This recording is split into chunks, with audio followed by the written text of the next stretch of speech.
तो सारे लगाने पड़े कि इस हाथी को पकड़ कर लाओ। उसकी इतनी तारीफ सुनी थी अकबर ने। और तब कि मतवाला गजराज जंगी जिसका मिजाज शाही सेना से मेरा मैदान बना देता है। मतवाला गजराज जंगी जिसका मिजाज शाही सेना से मेरा मैदान बना देता है।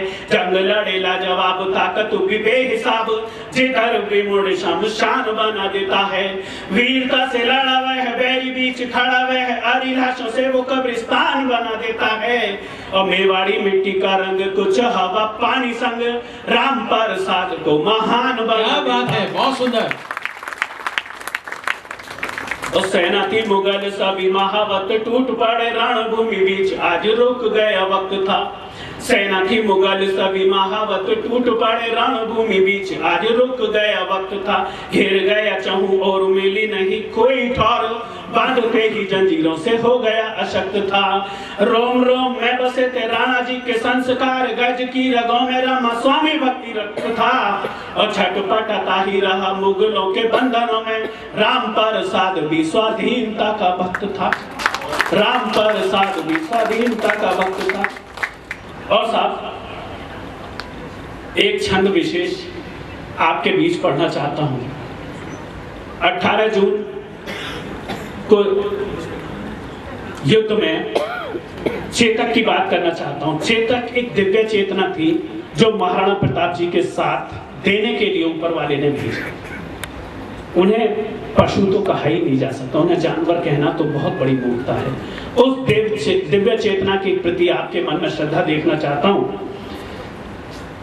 कि चेतक कष्ट पुष्ट था वो दीप्ता बलिष्ठ था ऊंचा ठाड़ा कद सर्वश्रेष्ठ ही बताता था।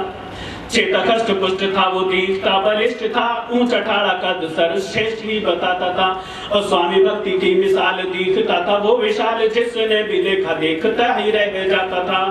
राणा जी की मनोदशा वो तो भांप लेता सदा उसके गुणों की कोई था नहीं पाता था।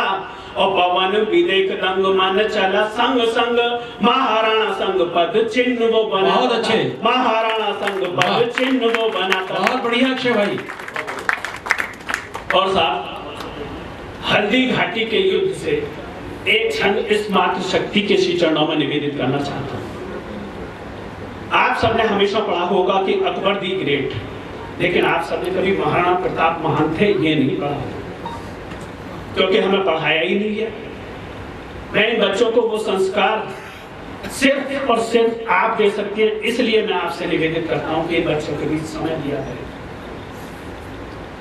महाराणा प्रताप को जब पता लगा कि ये बहलोल खान है, तो महाराणा प्रताप ने निश्चित किया कि यदि मैं बहलोल खान और मानसिंह का वध कर देता हूं तो ये युद्ध यही खत्म हो जाएगा। तब उन्होंने निश्चित किया, जब उन्हें बताया गया कि ये बहलोल खान है, तो महाराणा प्रताप ने निश्चित किया कि आज इसे खत्म करना है। बहलोल खान 7 फुट 8 इंच का, और अकबर ने उसे यह कहकर कहा था कि तुझे महाराणा प्रताप को बंदी बनाकर लाना। वो भी किसी गलतफहमी में था। जो 3 दिन के बच्चे की गला रेत के हत्या कर दे, अकबर जिसे औरतें इनाम में दिया करता था। तब एक छंद आपके बीच निवेदित करना चाहता हूं और आपके अंदर की उस क्षत्रियत को झकझोरना चाहता हूं। इसीलिए कहता हूं कि आज युद्ध की बहुत जरूरत है। अरे मैं भी दोषी, तू भी दोषी, सारा आलम दोषी है, लेकिन सबसे ज्यादा दोषी ये होश भरी खामोशी। वाह, अरे वाह। लेकिन सबसे ज्यादा दोषी जालिम जल्लाद महापापी बहलोल खान ने तोड़ मां भवानी का यहाँ कपाट डाला था। जालिम जल्लाद महापापी बहलोल खान ने तोड़ मां भवानी का यहाँ कपाट डाला था। वो दरिंदा था गिनौना नारी समझी खिलौना, मासूमों का गला रेत लहू चाट डाला था। देखा जैसे बहलोल काल ने बजाया ढोल, मुगल शबों से रण थल पाट डाला था। और महाराणा का प्रहार बिजली सी तलवार, महाराणा का प्रहार बिजली सी तलवार, बहलोल खान संग घोड़ा का। बहुत अच्छे, बहलोल खान संग घोड़ा का डाला। महाराणा प्रताप ने बहलोल खान को सर से लेकर पांव तक घोड़े समेत 2 भागों में काट कर रख दिया था। ये था हिंदुस्तान का पौरुष। जनरल साहब, आज आपके लिए मेरे पास इससे खूबसूरत कुछ नहीं है। और साहब उसे मारने के बाद तब महाराणा प्रताप चलते हैं उसकी तरफ, मान सिंह की तरफ। ये मान सिंह, ये जाफर अगर ना हुए होते, ये गद्दारों के काम मेरे देश में आज भी है। और इन गद्दारों को पता नहीं क्यों हमारे देश में पाला जाता है, इन्हें पोसा क्यों जाता है। मैं तो पूरी ईमानदारी से, मुझे 4 पंक्तियां याद आती हैं कि वो शख्स जो भारत का वफादार नहीं है, भारत में उसे रहने का अधिकार नहीं है। अरे उस दिल को जला डालो किसी चूल्हे में जिस दिल में तिरंगे के लिए प्यार नहीं है, जिस दिल में तिरंगे के लिए प्यार। बहुत सुंदर। रणभूमि में प्रतापगढ़ भाल पे टिकटाप। आपने देखा होगा कि हल्दी घाटी के युद्ध का एक फोटो आपने देखा होगा जिसमें चेतक ने मान सिंह के हाथी के ऊपर अपने पैर रख रखा। ये वो जगह है जहां महाराणा प्रताप का जीवन में पहली बार निशाना चूका था।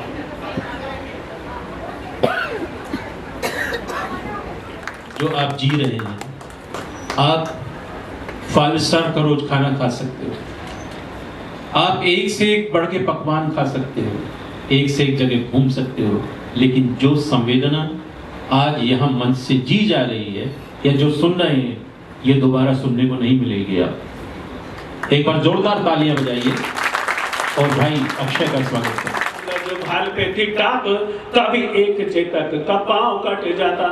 भैया इसकी आवाज थोड़ी ठीक कर दो, मुझे बार बार थोड़ा सा ऊपर नीचे जो होती है तो उससे दिक्कत होती है। रणभूमि में प्रतापगढ़ भाल पे टिकटाप तभी एक चेतक का पांव कट जाता है। और चूक गया था अचूक मान सिंह, गया ढूक भारा महावत पार हौदे में समाता है। नहीं होश ना हवास, मौत दिखी खड़ी पास, काल का प्रचंड वार देख घबराता है। और टूटे सांसों के जो तार, ऐसा राणा का प्रहार, गिरा हौदा मान सिंह कई कला खाता है, गिरा हौदा मान सिंह कई कला खाता है। इस दृश्य का जिक्र किया अल-बदायूनी ने और रहीम जी ने जब अकबर से, तो अकबर ने बड़ा इंसल्टिंग लगा उसे कि मेरे सेनापति की महाराणा प्रताप के आगे ये हाल। तब उन्होंने मान सिंह को 6 महीने के लिए सस्पेंड कर दिया था। और जो अक्षय भाई जी भैया, जो सेनापति युद्ध जीते उसे 6 महीने के लिए, ये हमें गलत पढ़ाया गया है। और एक छंद उस दिव्य चेतना चेतक की मैं बात कर रहा हूं, बहुत अद्भुत छंद है कि काल की विथाम गति दौड़ता हो कोई यति, काल की विथाम गति दौड़ता हो कोई यति, चेतक से महाकाल हार कर जाता है। और माना आज नहीं हार मांगी सांसें भी उधार, चेतक कटी टांग भी विसार कर जाता है। तभी टिटके कदम पुरजोर लगा दम, 27 फुट नाला पार कर जाता है। और उखड़ रही थी सांस, अटकी गले में फांस, भगवा ध्वजा पे प्राण वार कर जाता है, भगवा ध्वजा पे प्राण वार कर जाता है। बहुत बढ़िया अक्षय भाई। और साहब, महाराणा प्रताप के सेनापति थे हाकिम खान सूरी। हाकिम खान सूरी वो गजब का सेनापति जिसका धोखे से अकबर के सैनिकों ने गर्दन काटी थी रक्त तलाई के मैदान में। और हिंदुस्तान में ही नहीं बल्कि वैश्विक परिदृश्य में मैंने कभी ऐसा नहीं पढ़ा कि किसी की 2 मजार बनी हो। ये सौभाग्य सिर्फ और सिर्फ महाराणा प्रताप के सेनापति हाकिम खान सूरी जी को प्राप्त हुआ कि इनकी 2 मजार बनी। एक मजार रक्त तलाई में जहां उनका सिर कट के गिरा था, और दूसरी मजार जहां से 2.5 किलोमीटर दूर खमनौर गांव तक उनका घोड़ा उन्हें लेके गया, उस खमनौर गांव में उनकी दूसरी मजार बनी। एक छंद उस हाकिम खान सूरी के नाम पढ़ना चाहता हूं कि हाकिम खान सूरी था वो मानो कस्तूरी था, वो मादरे वतन पे वो बली बली जाता था। हाकिम खान सूरी था वो हाकिम खान सूरी था वो मानो कस्तूरी था, वो मादरे वतन पे वो बली बली जाता था। राणा जी का सेनापति था पठान बाहुबली, मुगलों पे मौत का कहर बार पाता था। ऐसी करता था जंग मुगल भी हुए दंग, जंग के मैदान में वो शोले बरसाता था। और दिखता था वो फौलाद करता था जयनाद, रणभूमि में वो शेर खौफ नहीं खाता था, रणभूमि में वो शेर खौफ नहीं खाता था। बहुत अच्छे अच्छे। और साहब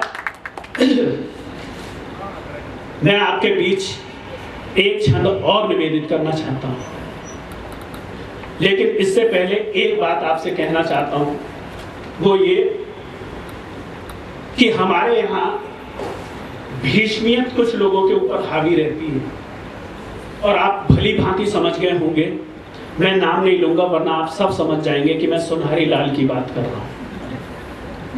जब देश की महापंचायत में एक देश का नालायक 2 कौड़ी का नेता और हमारे पूर्वजों को अपशब्द बोल जाए, अपमानजनक बोल जाए, तो उसे इस देश में तो कम से कम कोई जगह नहीं मिलनी चाहिए। भारत मां के विजय तिलक को जान सदा ही वारी है, मातृभूमि का कण कण उनके शोणित का आभारी है। अर्थ धोते गाल बजाने वालों बस इतना तुम ध्यान रखो, धोते गाल बजाने वालों बस इतना तुम ध्यान रखो, देश के वीर सपूतों का हम सब पर कर्जा भारी है।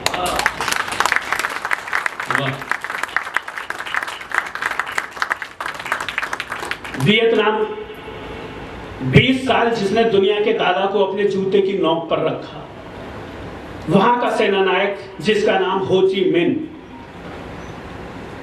एक बार एक पत्रकार उनका इंटरव्यू ले रहा था तो बोले आपने दुनिया के सबसे ताकतवर देश को कैसे हराया? तो उन्होंने जवाब दिया कि मैंने हिंदुस्तान के एक राजा का चरित्र पढ़ा था और उस चरित्र को पढ़ने के बाद मुझे ये मन में आया कि मैं भी ऐसा करूं तो मैं जीत सकता हूं। तो उन्होंने कहा कि कौन थे वो? तो वो अपने स्थान से खड़े हुए, अपने जूते एक तरफ उतारे और हाथ जोड़कर उन्होंने नाम लिया कि वो थे महाराणा प्रताप।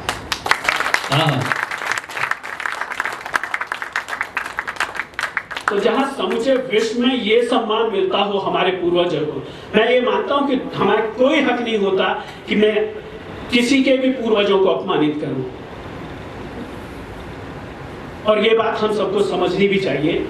पूर्वज हमारे सबके इज्जत के पात्र हैं, उनको सम्मान मिलना चाहिए, चाहे वो आपके हो चाहे मेरे हो। एक छंद प्रेसिडेंट ऑफ यूएसए में ये बात दर्ज है कि अब्राहम लिंकन जी का एक दौरा निश्चित हुआ हिंदुस्तान आने का। अंतिम छंद आपके श्री चरणों में रखना चाहता हूं। और उसमें अब्राहम लिंकन जी ने अपनी माँ के पास जाके कहा कि माँ मैं हिंदुस्तान जा रहा हूँ, बता तेरे लिए क्या लेके आऊं? तो माँ ने कहा कि बेटा वो महाराणा प्रताप की धरती है, वहां से थोड़ी सी मिट्टी लेकर आना जहां वो पैदा हुए थे। तब एक छंद आपके बीच में अर्पित करता हूँ और आपका मन मांगता हूँ और आपके अंतर्मन की संवेदना देखना चाहता हूँ। अब्राहम लिंकन जी भारत को जा रहे थे, नाम सुना भारत का माँ भी हर्षाई थी। अब्राहम लिंकन जी भारत को जा रहे थे, नाम सुना भारत का माँ भी हर्षाई थी। आधा हिंदुस्तान नहीं राजा मातृभूमि चुने, भारत महान देश श्रद्धा भी जताई थी। बोली बेटा भारती की धारा को प्रणाम कर, माथे से लगाना माटी बात समझाई थी। और वीर पुत्र महाराणा प्रताप की धरा है वो, लिंकन से माने थोड़ी माटी मंगवाई। बहुत सुंदर। लिंकन से माने थोड़ी माटी मंगवाई थी। और अब